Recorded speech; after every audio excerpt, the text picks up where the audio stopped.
नमस्कार, स्वागत है आपका ईटी नाउ स्वदेश पर। मैं हूं आपके साथ पूजा त्रिपाठी और आप देख रहे हैं टैक्स मंत्रा। और इस शो में टैक्स से जुड़ी जो भी आपकी उलझन है वो हम इस शो के जरिए सुलझाने की कोशिश करेंगे। और अगर आपके भी कुछ सवाल हैं तो वो आप हमसे पूछ सकते हैं। आप हमें हमारे सोशल मीडिया हैंडल के जरिए अपने सवाल भेजिए। साथ ही साथ अपने वीडियो भी बनाकर आप अपने सवाल हमें व्हाट्सएप कर सकते हैं। और मेल आईडी लगातार आपके स्क्रीन पर फ्लैश होती रहेगी। आप इस टॉपिक से जुड़ा या फिर हमने जो पहले भी शोज किए हैं, अगर उससे भी जुड़े आपके भी कुछ सवाल हैं तो आप हमें पहुंचा सकते हैं।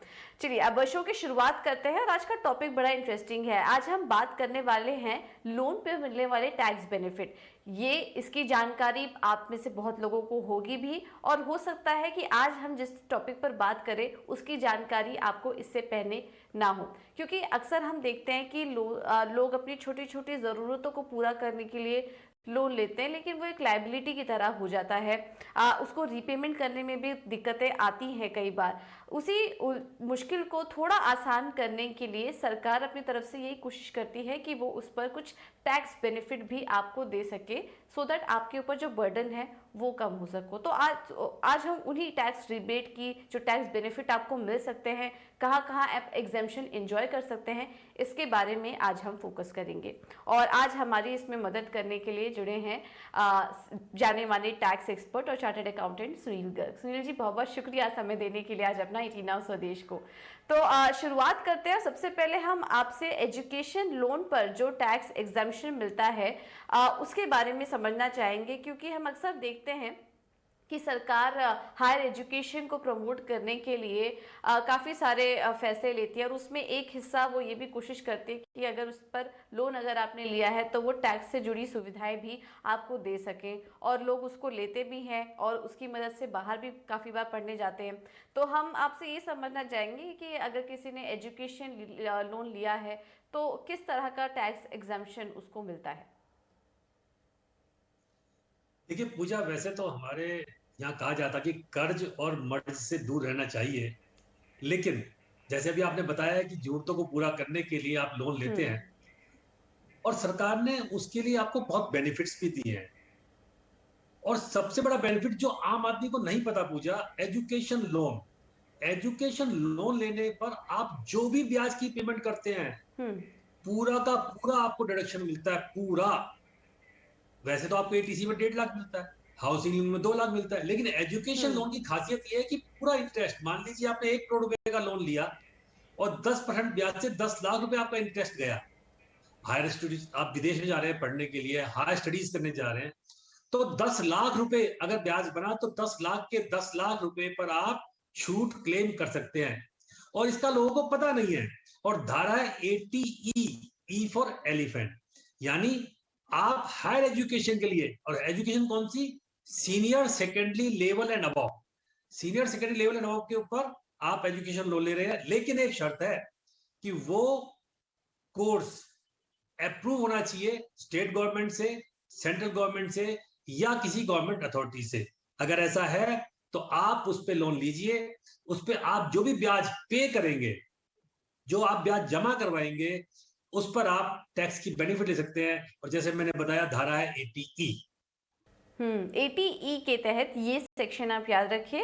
इसके ज़रिए आप छूट क्लेम कर सकते हैं। और 10 लाख तक का अमाउंट अगर आपने लिया है तो उसमें उसका जो ब्याज आप दे रहे हैं उस पर आपको ये छूट मिल सकती है। सुनील जी, कई बार हम देखते हैं कि काफ़ी लोग विदेश में पढ़ने के लिए भी लोन लेते हैं। क्योंकि आजकल कंपटीशन इतना बढ़ गया है, लोग अपने सीवी को सुधारने के लिए, अपने रिज्यूमे को सुधारने के लिए अलग अलग सर्टिफिकेशन कोर्स करते हैं, विदेशों में पढ़ाई करते हैं, जिससे उन्हें अच्छी जॉब मिल सके। अक्सर अब आजकल ये ट्रेंड देखा जा रहा है। तो अगर किसी को विदेश में पढ़ने के लिए जाना है तो क्या वहाँ पर भी किसी तरह की कुछ टैक्स बेनिफिट उनको मिल सकते हैं? बिल्कुल ले सकते हैं। एक तो मैं क्लेरिफाई कर दूं, 10 लाख नहीं, आप 1 करोड़ का लोन लीजिए। उसमें जो भी ब्याज बनता है, 10 लाख बने, 12 लाख बने, 15 लाख बने, पूरा का अच्छा। पूरा छूट मिलता है जी। पूरा का पूरा छूट मिलता है जी। 80E में कोई लिमिट नहीं है। सरकार ने इतना बड़ा बेनिफिट दिया है कि ताकि बच्चे हायर स्टडीज कर सके, इंडिया में करें, बाहर करें, कहीं भी करें। जहां तक विदेश का सवाल है, आप, आपके बच्चे विदेश पढ़ने जा रहे हाँ हैं हाँ हाँ। और आप उसके लिए एजुकेशन लोन ले रहे हैं, तो वो कोर्स अगर अप्रूव्ड है भारत सरकार के द्वारा, स्टेट गवर्नमेंट के द्वारा, किसी अथॉरिटी के द्वारा, तो आप ठाट से लोन ले लीजिए, उसकी पेमेंट विदेश में कर दीजिए और यहाँ उसकी छूट क्लेम कर लीजिए। बिल्कुल, तो विदेश में पढ़ने के लिए भी लोन ले सकते हो। ये एग्जाम्पल दिया था, आप जितना भी बड़ा एजुकेशन लोन ले सकते हैं, पूरा का पूरा उस पर आप टैक्स का फ़ायदा उठा सकते हैं। ये एक सरकार की तरफ से एक पहल थी जिसमें कि एजुकेशन को बढ़ावा देने की उन्होंने कोशिश की और इससे आपका बोझ भी कम हो सकता है। तो ये सरकार की तरफ से राहत। अब इसमें हम ये समझना चाहेंगे सुनील जी कि किसकी पढ़ाई के लिए लोन दे सकते हैं, क्योंकि फैमिली में काफ़ी सारे मेंबर्स होते हैं, किसी किसी के हम रिलेटिव्स होते हैं, एज ए गार्जियन का भी रोल हम प्ले कर रहे होते हैं। तो इसमें किसकी पढ़ाई के लिए हम लोन लें जिसमें कि हम ये टैक्स बेनिफिट एंजॉय कर पाएंगे? देखिए सरकार इसको कितनी सीरियसली लेती है पूजा। इस सेक्शन में 2 बार अमेंडमेंट किया गया है इसके लिए। पहले था कि आप अपने बच्चों की पढ़ाई के लिए आप लोन ले रहे हैं, अच्छा। सरकार ने कहा नहीं, आप अपनी पढ़ाई के लिए लोन ले लीजिए, आप अपने बच्चों की पढ़ाई के लिए लोन ले लीजिए, आप अपने स्पाउस के लिए ले लीजिए। आपकी वाइफ चाहती है कि भाई आप पढ़ने जाओ विदेश और वाइफ लोन ले रही है तो वाइफ को बेनिफिट मिलेगा। आप चाहते हैं कि आपकी वाइफ पढ़ने जाए, हायर स्टडीज करे और हस्बैंड ने लोन लिया तो हस्बैंड को बेनिफिट मिलेगा, क्योंकि जनरली क्या होता है, बच्चे तो अर्निंग होते नहीं है, बच्चों की तो इनकम होती नहीं है, उनके पेरेंट्स लोन लेते हैं। तो एक सवाल ये भी उठता है कि आखिर डिडक्शन किसको मिलेगी? ऑफ कोर्स उसको मिलेगी जिसने लोन लिया है। और एक बहुत बड़ा परिवर्तन जो बड़ा वेलकम स्टेप है सरकार ने किया है कि अगर आप किसी बच्चे के लीगल गार्जियन है पूजा। देखिए कोरोना में हमारे यहाँ क्या हुआ था कि बहुत सारे ऐसे बच्चे हैं जो अनाथ हो गए, जिनके both the parents, father mother दोनों एक्सपायर हो गए। तो सरकार ने कहा जी। नहीं, अगर आप किसी बच्चे के लीगल गार्जियन है, आप किसी बच्चे के लीगल गार्जियन है, अगर आपने लोन लिया है, आपका पोता है, आप उसको पढ़ाने के लिए बाहर भेज रहे हैं, आपका भतीजा है, आप उसको पढ़ाने के लिए बाहर भेज रहे हैं, तब भी आप उस पर छूट क्लेम कर सकते हैं, बशर्ते आप लीगल गार्जियन होने चाहिए। ठीक है, तो अगर आप प्रूव कर सके कि आप लीगल गार्जियन हैं, उससे ज़रूरी दस्तावेज आप अगर दिखाते हैं तो आप वहाँ पर भी टैक्स पर छूट ले सकते हैं। सुनील जी, इसमें हम ये भी एक चीज़ समझना चाहेंगे कि टैक्स का फ़ायदा तो हमने समझा कि कहाँ कहाँ पर टैक्स बेनिफिट ले सकते हैं, लेकिन अगर एजुकेशन लोन लेकर विदेशी यूनिवर्सिटी में अगर हम फीस जमा करवाएंगे तो वहाँ पर बैंक क्या रोल प्ले करता है? क्या वो भी कुछ टैक्स काटेगा? ये बड़ा महत्वपूर्ण सवाल है। एक धारा है, उसका नाम है सेक्शन 206C हम्म। 1G। उसमें क्या कहा था सरकार ने कि अगर आप विदेश में जा रहे हैं, या तो टूर ऑपरेटर यानी लेजर के लिए, या आप कोई रेमिटेंस कर रहे हैं एलआरएस स्कीम में, लिबरलाइज्ड रेमिटेंस स्कीम में 7 लाख रुपए से ज्यादा, तो बैंकों ने 5% टीसीएस कलेक्ट करना था। मान लीजिए आप अपने बच्चे को आपने पढ़ाना है यूएसए में, आपने 1 करोड़ रुपए उसको फीस लोन लिया और 1 करोड़ रुपए आपने ट्रांसफर कर दिया अमेरिका की यूनिवर्सिटी को, तो पहले बैंक 5% टीसीएस कलेक्ट किया करता था। हमने सरकार को प्रार्थना की कि सर पहले ही लोन लिया है, लोन लेने के बाद आप 5 लाख रुपए टीसीएस कलेक्ट कर रहे हैं, तो सरकार ने हमारी बात सुन ली और उसको घटा के 0.5% कर बिल्कुल। दिया, यानी केवल आधा परसेंट आपको टीसीएस कलेक्ट करना है। अब सवाल ये उठता है इस टीसीएस का मैं करूंगा क्या? आप अपने इनकम टैक्स की लायबिलिटी के अगेंस्ट उसको एडजस्ट कर सकते हैं। मान लिया आप पेरेंट्स हैं, आपने लोन लिया, आधा परसेंट टीसीएस कट गया, घबराइए मत, आपका वो एडवांस टैक्स माना जाएगा, टीडीएस माना जाएगा, आप उसका बेनिफिट ले लीजिए। सरकार ने केवल ट्रैक करने के लिए इसको रखा है कि जो लोग विदेश पैसा भेज रहे हैं उनकी ट्रैकिंग हो जाए। अच्छा, ठीक है, बिल्कुल। तो इस बात का भी ध्यान रखें कि आपने एजुकेशन लोन लिया, सरकार ट्रैक करने के लिए ये टीडीएस काट रही है। पहले 5% था, अब क्योंकि पहले ही लाइबिलिटी, जैसा कि सुनील जी बता रहे थे कि पहले ही लाइबिलिटी इतनी ज़्यादा है, उस पर भी आप टैक्स काट रहे हैं, तो काफ़ी बड़ा बर्डन पड़ जाता है, तो उसको घटाकर फिर 0.5% कर दिया। तो ये बेनिफिट दिया सरकार ने, लेकिन वो काट रहा है और इसका आप कैसे फ़ायदा ले सकते हैं ये भी अभी आपको सुनील जी ने बताया। सर, क्या एजुकेशन लोन की रीपेमेंट पर भी छूट मिलती है? नहीं मिलती, वो केवल बेनिफिट हाउसिंग लोन के लिए है। देखिए आप जब एजुकेशन लोन लेते हैं तो जनरली क्या होता है ठीक कि है। आप बच्चे की पढ़ाई लेते हैं, जब बच्चा नौकरी करता है तो उसको रीपे करते हैं, ठीक है जी। तो जो ब्याज आप पे करेंगे, इंटरेस्ट जो पे करेंगे, उसी जी की छूट जी। मिलेगी। और कितने साल के लिए? 8 सालों के लिए, 8 ईयर्स तक। पहला साल प्लस 7 ईयर, जब आप ब्याज देना शुरू करेंगे आपको छूट मिलेगी। तो जब ब्याज देना छूट करेंगे तब इसकी छूट मिलेगी। लोन रीपेमेंट पर ये थोड़ी एक गलतफहमी है, इसको आप दूर कर लीजिए। होम होम लोन रीपेमेंट पर अगर आप कर रहे हैं तो फिर इस पर आपको छूट मिलेगी। एजुकेशन में आपको इंटरेस्ट पर जो ब्याज आप दे रहे हैं उसका आपको यहाँ पर फायदा मिलेगा। चलिए, ये तो पूरा डिस्कशन हुआ एजुकेशन लोन को लेकर। अब क्योंकि होम लोन का भी एक टॉपिक उठा है तो हम उसके बारे में भी जानना चाहेंगे कि अगर आप कोई घर खरीदता है तो वहाँ पर लोन लेते हैं तो वहाँ पर कितनी ब्याज में छूट मिल सकती है? देखिए पूजा, अगर आप हाउसिंग के लिए लोन लेते हैं, मकान है, फ्लैट है, घर है, तो इसमें भी लोगों को बड़ा कंफ्यूजन होता है। पहले ये छूट केवल 30,000 हुआ करती थी। उसके बाद 1 अप्रैल 99 को सरकार ने परिवर्तन किया नियम में और छूट को बढ़ाकर 2 लाख रुपए कर दिया कि आप 2 लाख रुपए तक हाउसिंग लोन की, जो सेल्फ ऑक्यूपाइड प्रॉपर्टी है, आप खुद मकान में रहते हैं, आपको कोई इनकम नहीं आ रही है, तो 2 लाख रुपए तक की आपको छूट मिलती है। धारा है 24। लेकिन बहुत सारे लोग क्या करते हैं, अपने रिनोवेशन के लिए, रिपेयर के लिए भी, फ्लैट के रिपेयर के लिए, मकान के लिए हाउसिंग लोन लेते हैं और वो सोचते हैं कि हमें 2 लाख की छूट मिलेगी। ऐसा नहीं है। आपको केवल 30,000 की छूट मिलती है अगर रिनोवेशन या रिपेयर के लिए आपने हाउसिंग लोन लिया है तो। हाँ, बनाने के लिए, कंस्ट्रक्शन के लिए, एक फ्लोर डालने के लिए, नया मकान बनाने के लिए, तो आपको 2 लाख रुपए तक की छूट मिलती है धारा 24 में जाकर। ठीक है। अगर आपकी रेंटल इनकम आ रही है किसी मकान से, तो उसके अगेंस्ट आपको जितना इंटरेस्ट है उसकी छूट आपको मिल जाती है। ओके। अच्छा, कई बार सुनील जी ऐसा भी हमने देखा है कि लोग फ्लैट बुक कर लेते हैं, लाइक कोई अंडर कंस्ट्रक्शन फ्लैट है वो बुक कर लेते हैं, अभी तक उसका पोजीशन नहीं मिला है, और ये चीज़ें हम अक्सर अपने हाल फिलहाल में हमारे आसपास भी होते हुए नज़र आई है। हालांकि उस पर वो अलग ही पूरा टॉपिक है प्रॉपर्टी को लेकर, किस में क्या करें, मामला भी चल रहा है काफ़ी सारे कोर्ट में, लेकिन ऐसा होता है, अमूमन ऐसा देखा गया है कि लोगों को पोजीशन नहीं मिल पा रहा है। तो उस केस में टैक्स लाइबिलिटी क्या बनती है? क्या वहाँ पर ब्याज की छूट मिलती है? बिल्कुल नहीं मिलती जी। और ये गलती करते हैं लोग, और अक्सर जो सैलरीड एम्प्लॉई है वो बहुत बड़ी हम्म। गलती करते हैं। आपने फ्लैट बुक करवा दिया, आपने उसके लिए लोन ले लिया कंस्ट्रक्शन के लिए, और क्योंकि जो इंस्टॉलमेंट होती है वो कंस्ट्रक्शन लिंक्ड होती है, तो आप क्या करते हैं, क्योंकि आप रिपेमेंट भी 1 साल बाद स्टार्ट हो जाती है, उसका ब्याज भी देना शुरू कर देते हैं, तो लोग उसकी इंटरेस्ट की छूट ले लेते हैं। बिल्कुल गलत है, कानूनन रूप से बिल्कुल गलत है। जब तक आपको पोजेशन नहीं मिलेगा उस फ्लैट का या मकान का कंप्लीशन नहीं होगा, आप इंटरेस्ट ऑन हाउसिंग लोन नहीं ले सकते, उसकी छूट क्लेम नहीं कर सकते हैं। अब सवाल ये उठेगा कि जो मैंने, मान लीजिए मैंने 2018 में फ्लैट बुक करवाया था, मुझे 2022 में मिला, ये 4 साल में जो मैं ब्याज भरा, इसकी छूट मिलेगी नहीं कभी।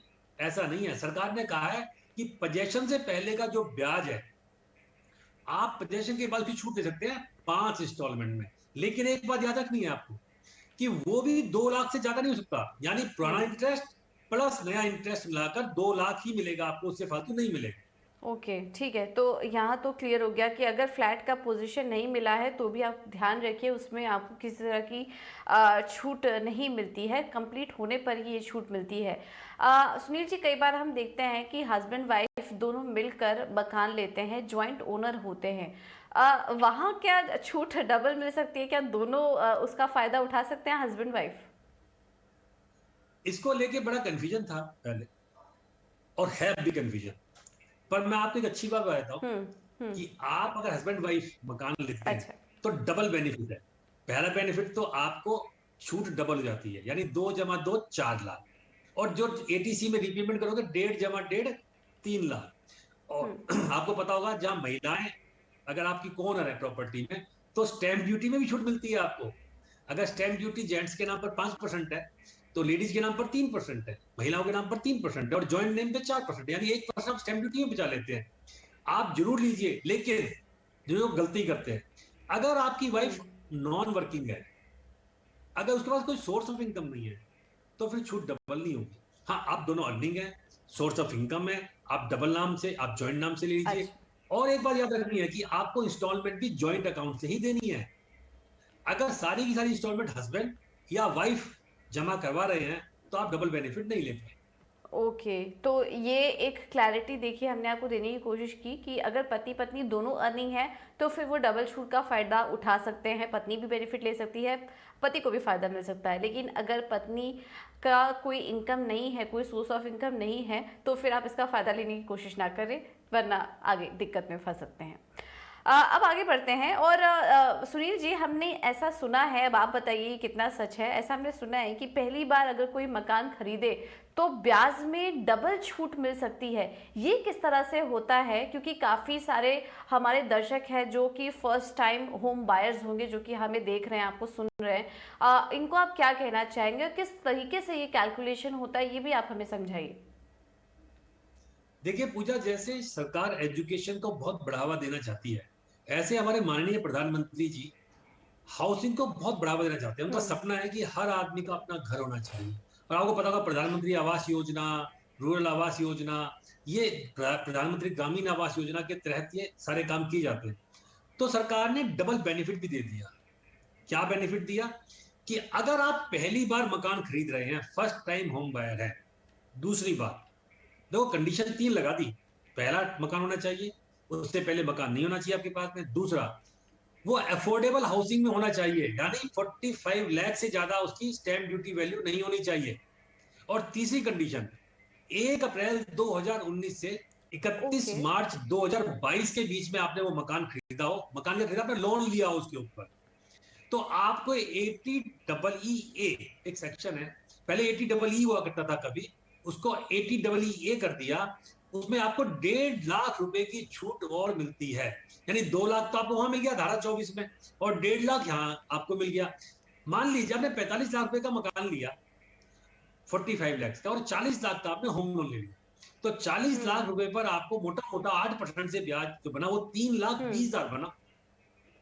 तो अगर आप पहली स्कीम में जाएंगे 2 लाख मिलता केवल आपको ब्याज। लेकिन हम्म। अगर आप ये वाली कंडीशन पूरी कर लेते हैं तो पूरा का पूरा 3,20,000 रुपए की छूट आप क्लेम कर सकते हैं। देखिए कितनी बढ़िया स्कीम है सरकार की। यानी 40 लाख का होम लोन लीजिए, 3,20,000 ओके। रुपए ब्याज बनेगा, पूरा का हम्म। पूरा माफ, कोई टैक्स नहीं, सारा फायदा मिल गया आपको। और इसके अलावा रीपेमेंट का फायदा फिर भी मिलेगा हम्म। 1.5 लाख रुपए का एपीसी में। तो समझ लिए दोनों हाथों में लड्डू है आपके।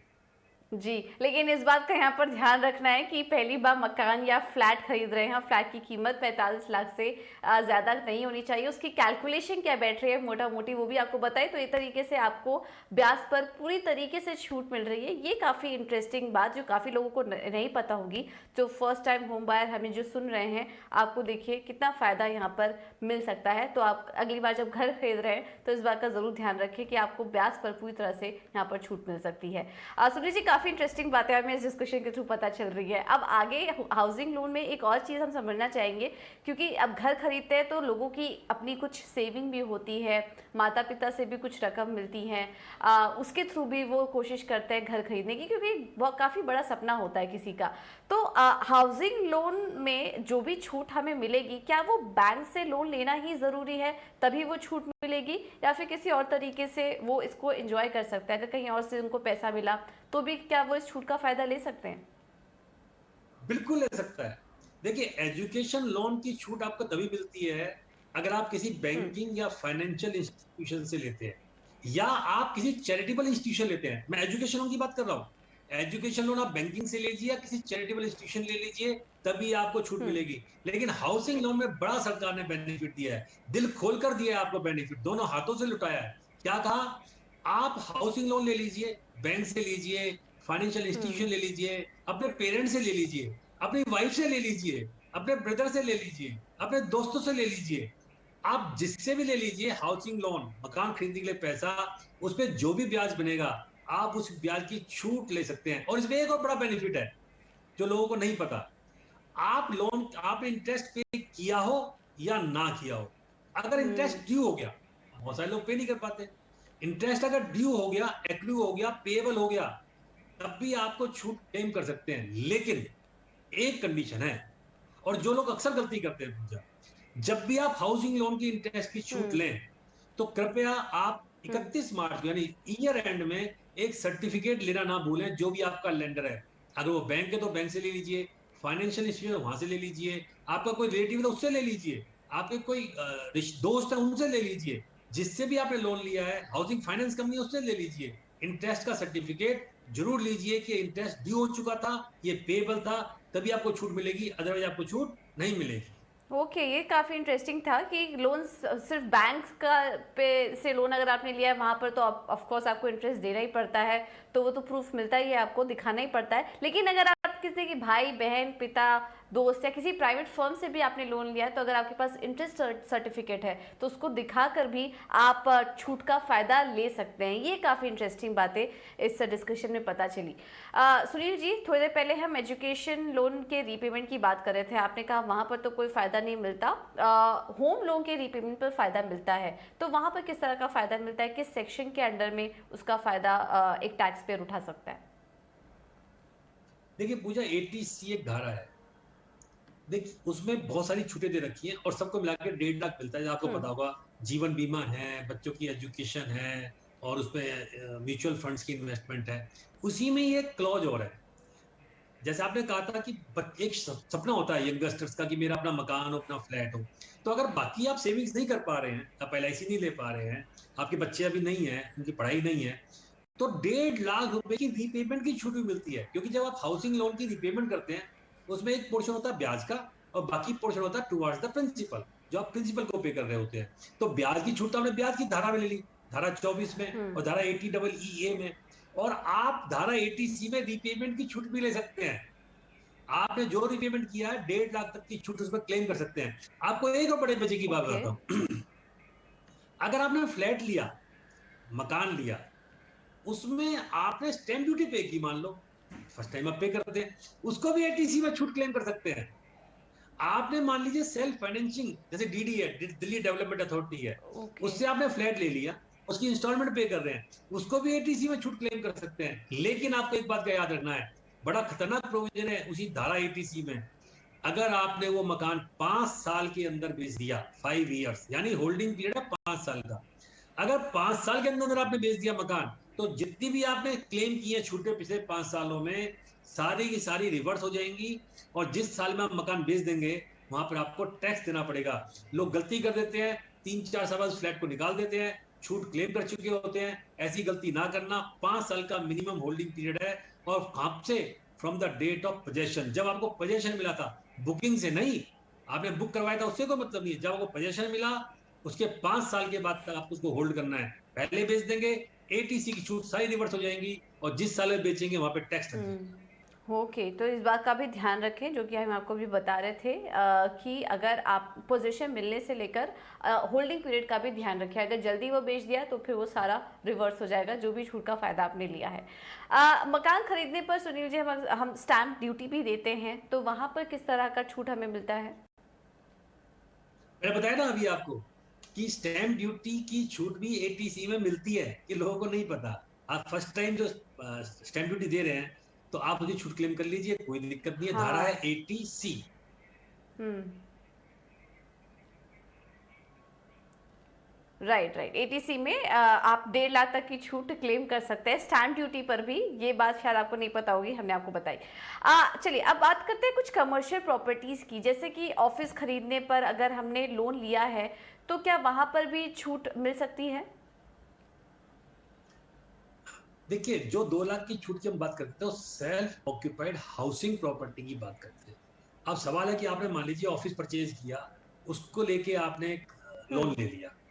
अगर आपको रेंटल इनकम आ रही है, अगर आपको रेंटल इनकम आ रही है कमर्शियल प्रॉपर्टी से, तो कमर्शियल प्रॉपर्टी की income income from house property में असेस होती है। उसमें दो छूटें मिलती हैं। 30% स्टैंडर्ड डिडक्शन मिलता है रिपेयर मेंटेनेंस के लिए, और इंटरेस्ट ऑन बोरोड कैपिटल अच्छा। मिलता है। यानी वहां भी आप छूट क्लेम कर सकते हैं। ठाट से हम्म। कीजिए, कोई दिक्कत नहीं हो। बशर्ते वहाँ से किराया आ रहा हो, तो फिर आप ये छूट क्लेम कर सकते हैं। अच्छा सुनील जी, इसके अलावा हमने हाउसिंग लोन और एजुकेशन लोन के बारे में डिस्कशन किया। काफ़ी सारी चीज़ें थी जो दर्शकों को नहीं पता थी, वो भी हमने समझने की कोशिश की। इसके अलावा काफ़ी तरीके के पर्सनल लोन, कार लोन भी लिए जाते हैं, which I am sure personal loan पर तो ज़्यादा कुछ वहाँ पर तो टैक्स देना ही पड़ता है, ज़्यादा कुछ बेनिफिट तो उसमें नहीं मिलता। लेकिन क्या कोई ऐसी चीज़ है जो हम मिस आउट कर रहे हैं, और अगर कार लोन लिया हो, किसी तरह का पर्सनल लोन लिया हो, तो वहाँ पर कुछ फ़ायदा हमें मिल सके? देखिए, अगर आपने कार लोन लिया है, आपने बिजनेस पर्पज से अपनी फर्म में लिया है, तो फिर आप उसको बिजनेस में यूज कर रहे हैं, तो आपको ठीक है। डेप्रिसिएशन भी मिलता है हम्म। और इंटरेस्ट की छूट भी मिलती है बिजनेस पर्पज से। अगर पर्सनल पर्पज से लिया है तो आपको छूट नहीं मिलती। लेकिन सरकार ने एक बेनिफिट दिया है, क्योंकि सरकार चाहती है कि हम पेट्रोल की जगह, डीजल की जगह हम हम्म। इलेक्ट्रिकल व्हीकल पे आ जाए। तो सरकार एक सेक्शन लेके आई है, 80EEB।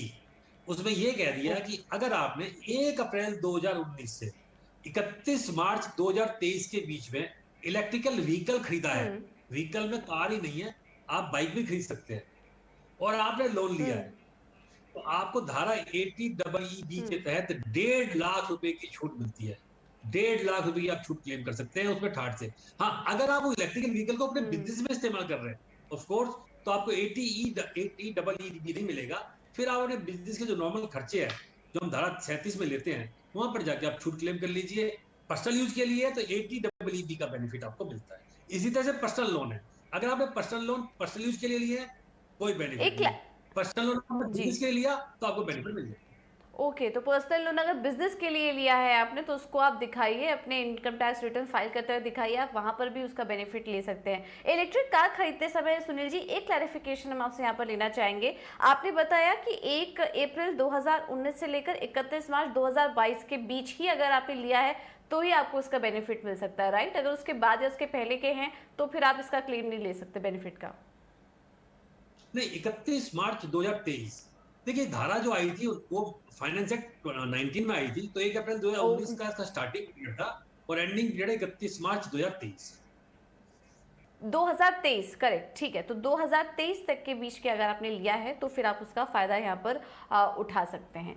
और राइट, तो समय की थोड़ी कमी है, फिलहाल हम इतने ही पॉइंट्स को ले पाएंगे, लेकिन अगर इससे जुड़े आपके भी कुछ सवाल है तो वो बेशक आप हमसे पूछ सकते हैं, क्योंकि लोन तो अब आप देखा जा रहा है कि एक ज़रूरत बन चुकी है, एक नेसेसिटी बन चुकी है लेने की, क्योंकि काफ़ी बड़े बड़े खर्चे हमारे सामने आते हैं, तो उसके लिए बैंक हमेशा हमारे लिए मदद करने के लिए खड़े होते हैं, लेकिन उस पर टैक्स के फायदे भी मिलते हैं, जो कि आज हम डिस्कस भी कर रहे थे। और अगर आपके कुछ सवाल हैं तो वो आप हमसे पूछ सकते हैं। फिलहाल इस शो में इतना ही। सुनील जी बहुत बहुत धन्यवाद आपका हमारे साथ जुड़ने के लिए, और इससे जुड़ी, इस टॉपिक से जुड़ी छोटी छोटी बारीकियां हमारे दर्शकों को समझाने के लिए। फिलहाल इस बुलेटिन में इतना ही, मुझे दीजिए इजाजत, नमस्कार।